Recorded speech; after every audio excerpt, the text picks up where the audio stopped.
Une Nobel de la paix dans un pays en guerre. Nous sommes en direct de Kiev. Bonsoir Oleksandra Matvichuk. Vous êtes la présidente du Centre pour les libertés civiles. Votre ONG est ukrainienne. Votre travail, celui de votre ONG, a donc été récompensé par un Nobel de la paix en 2022. Vous venez de l'entendre, vous le savez, un mandat d'arrêt a été émis contre le président russe Vladimir Poutine. Décision aujourd'hui de la Cour pénale internationale. Est-ce que c'est une première victoire pour vous ?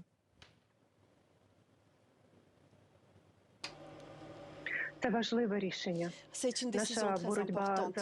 Notre combat pour la justice est long et il faut noter ces décisions importantes. Ça prouve au monde entier que Poutine est suspecté des crimes.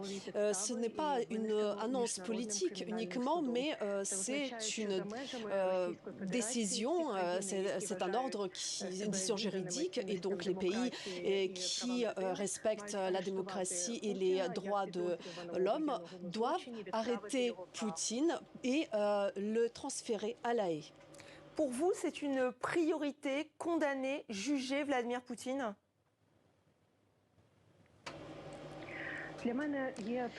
Pour moi, la priorité, c'est donner une chance pour la justice à des centaines de milliers de personnes qui ont souffert de la guerre initiée par Poutine, à ces personnes qui ont perdu les familles, perdu leur maison, qui ont perdu leur avenir. Nous devons leur donner une chance et l'espoir que la justice existe. Alors cette décision, elle survient au lendemain d'un rapport du Conseil des droits de l'homme des Nations Unies. Le constat est sans appel. La Russie a commis un large éventail de crimes de guerre. Quels sont les derniers chiffres dont vous disposez sur ces crimes de guerre présumés ?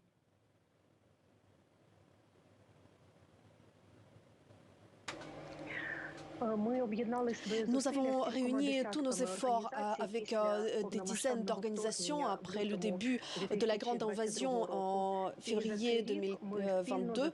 Et en une année, tous ensemble, nous avons fixé 4000 crimes de guerre. Mais ce n'est qu'une pointe de l'iceberg, puisque la Russie utilise les crimes de guerre comme méthode de guerre. Elle fait du mal à la société, aux civils, intentionnellement. Alors, il y a un autre personnage clé russe qui est sous le coup d'un mandat d'arrêt de la part de la Cour pénale internationale. Il s'agit de la commissaire russe à l'enfance, Maria Lvova-Belova. Elle a dit on va continuer le travail. Elle est donc accusée d'organiser la déportation d'enfants ukrainiens en Russie. Là aussi, est-ce que vous avez des témoignages? Est-ce que vous savez combien d'enfants seraient concernés?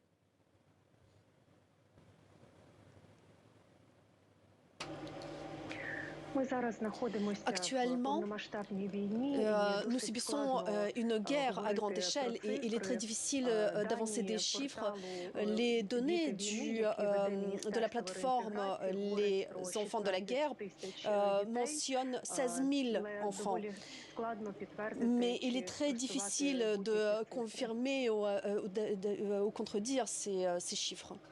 Alors, parmi les crimes de guerre en Ukraine, on pense effectivement au massacre de Boutcha. Il y a des témoignages de femmes violées, d'hommes torturés, les enfants dont on vient de parler. Vous-même, vous écoutez ces témoignages, vous les collectez pour avoir des preuves. Comment faites-vous au jour le jour? Comment supportez-vous toute cette souffrance ?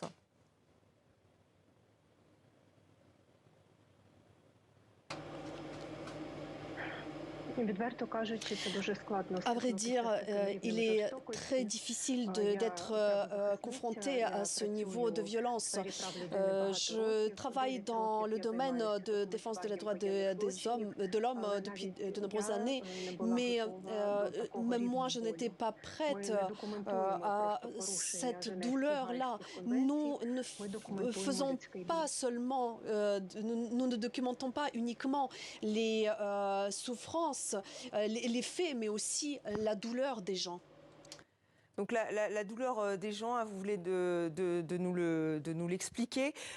Oleksandra Matviichuk, quand vous parlez d'une instance juridique, d'une cour, vous parliez tout à l'heure de la Cour pénale internationale, de la Haye pour juger Vladimir Poutine et d'autres personnes. C'est cette cour-là qui est la plus importante selon vous ?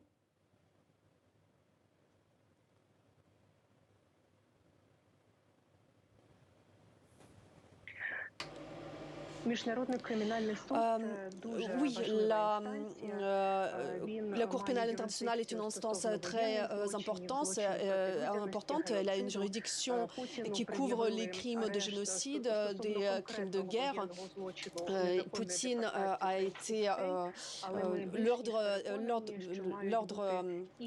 d'arrêt a été délivré contre Poutine pour justement la déportation d'enfants et j'espère que Poutine figurera aussi comme le suspect principal des crimes, d'autres crimes de guerre.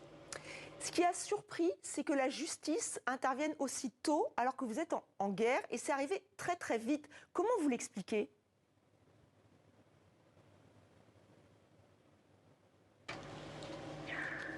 Je pourrais expliquer ça par le fait qu'au XXe siècle, les gens commencent à comprendre que la justice qu'on reporte à des dizaines d'années et qu'on remet pour plus tard, on ne peut pas appeler ça justice.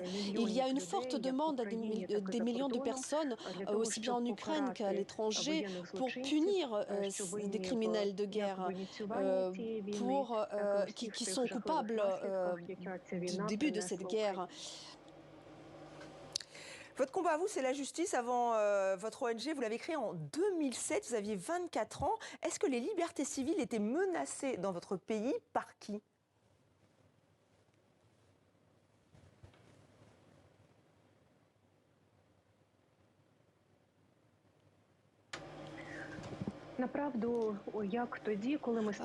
Lorsque nous avons créé cette ONG,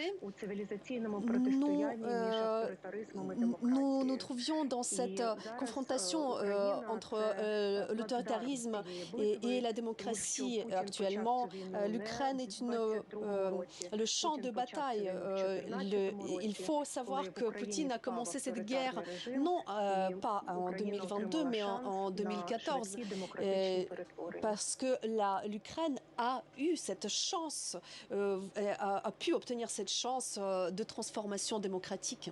Oui, en 2013, vous avez coordonné l'initiative Euromaïdan SOS. Là, vous dites que les crimes de guerre ont commencé tôt. En fait, c'est vrai que vous étudiez, vous travaillez sur ce sujet depuis 2014.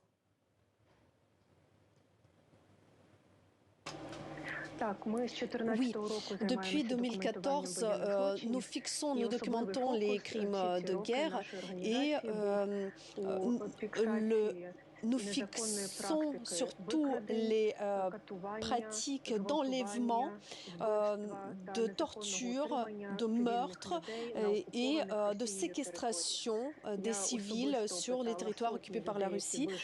Personnellement, j'avais interviewé des centaines de personnes qui ont été torturées par l'électricité, enfermées dans des cartons. Ils ont été torturés et on leur a coupé des extrémités. Donc j'ai pu récolter ce genre de témoignages. Alors, vous avez reçu le prix Nobel de la paix, vous êtes dans un pays en guerre. Est-ce que ce mot de paix a un sens pour vous, lequel ?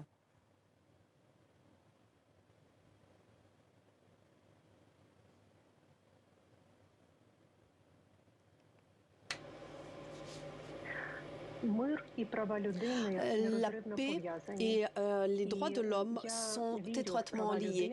Et je crois en droits de l'homme, au système international, et je crois que nous pourrions bâtir un instrument qui pourra protéger les gens des régimes autoritaires. Mais pour cela, nous devons travailler énormément.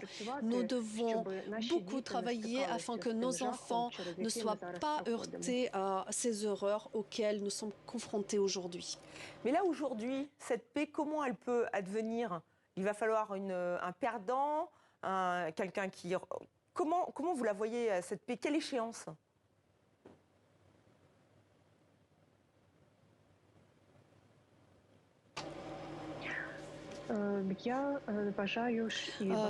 Je pense, et puis de nombreuses personnes pensent que la paix pourrait pas advenir sans la justice. La Russie, pendant des dizaines d'années, avait utilisé la guerre comme un instrument de géopolitique pour arriver à ses buts. C'est pour cela que nous devons arrêter ce cercle de l'impuni et nous devons traduire Poutine en justice, non seulement pour l'Ukraine et les Ukrainiens, mais aussi pour que les autres peuples ne deviennent pas de nouvelles victimes d'agressions russes. Mais en tant que prix Nobel, est-ce que vous pouvez demander des armes? La Pologne hier, la Slovaquie aujourd'hui, votre pays va recevoir des MiG-29, donc des avions de chasse. Les États-Unis disent non. Est-ce que vous, en tant que prix Nobel, vous pouvez dire de la paix, vous pouvez dire on veut des armes, il en faut vite?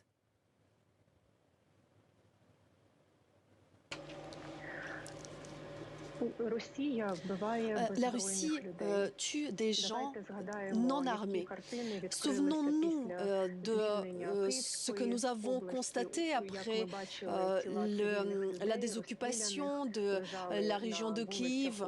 Souvenons-nous de ces corps qui étaient sur les rues de Boutcha. Souvenons-nous des rues de Kharkiv lorsqu'il a été libéré. Souvenons-nous des tombes des hommes et des femmes. Il y a eu des fortes odeurs de cadavres. Les proches cherchaient leurs proches, leurs familles. Et donc oui, le pays qui a été agressé doit se défendre. Et pour se défendre, notre pays a besoin d'armes. Et en tant que lauréate du prix Nobel de la paix, oui, je peux parler de ça. Est-ce que vous trouvez que l'aide internationale est à la hauteur? Est-ce que vous avez peur que les opinions publiques, en fait, se lassent et ne vous soutiennent plus?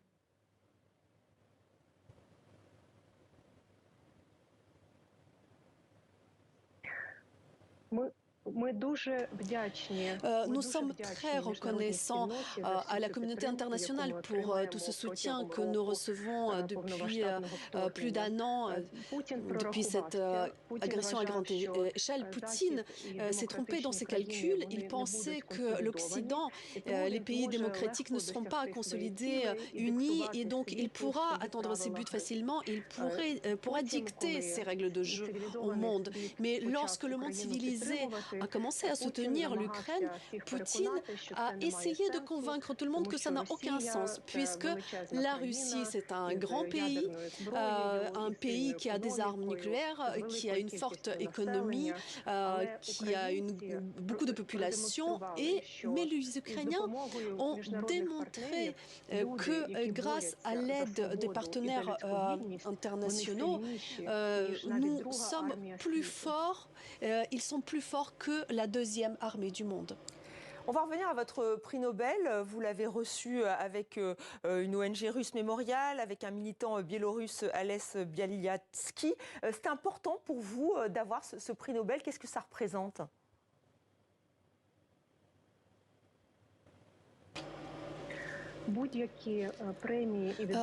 Tout prix que j'ai pu recevoir, moi et notre organisation, ce sont des possibilités. C'est une possibilité d'arrêter ces meurtres, les meurtres de personnes sur des territoires occupés, des meurtres de personnes sur les terres non occupées en Ukraine. Et c'est une possibilité de se faire entendre.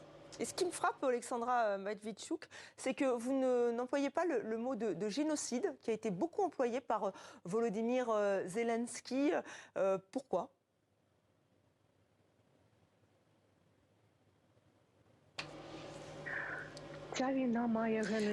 Cette guerre a le caractère génocidaire, puisque Poutine parle clairement de l'Ukraine qui n'a pas droit à son existence, que le peuple ukrainien n'existe pas, mais le génocide en tant que crime international a des standards très élevés, des critères très élevés pour pouvoir le prouver.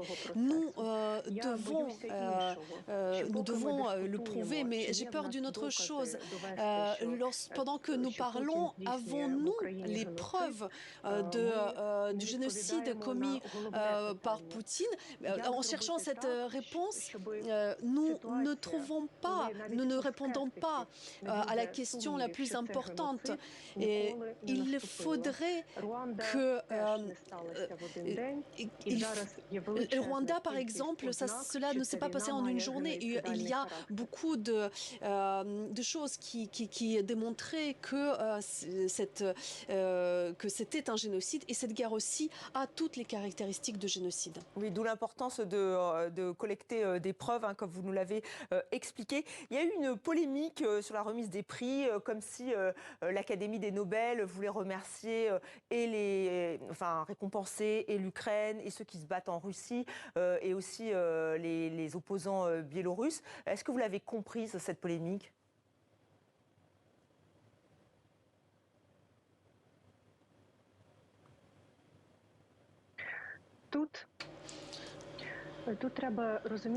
Il faut comprendre ici pourquoi cette polémique a eu lieu.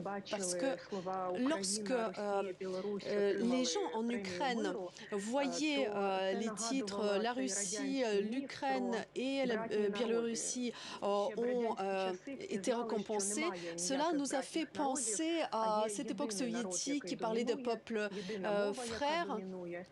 Les peuples frères, alors que lors de l'Union soviétique, il n'y avait pas de peuples frères. Et il y avait un pays dominant qui imposait sa langue, sa culture. Donc c'est pour cela qu'il y avait beaucoup de critiques. Mais ce prix n'a pas été donné au pays, ce prix a été donné aux personnes, quelqu'un qui vient de la Russie, une autre personne qui vient de la Biélorussie, qui se sont battus. Et si on doit faire des parallèles, alors il faut faire des parallèles avec le mouvement des dissidents lorsque les défenseurs des droits de l'homme se battaient en Union soviétique pour les libertés avec le slogan « Pour votre liberté et pour la nôtre ». Est-ce que vous espérez, est-ce que vous pensez qu'il faudrait remettre le prochain prix Nobel à Volodymyr Zelensky? Est-ce que ce serait un geste fort?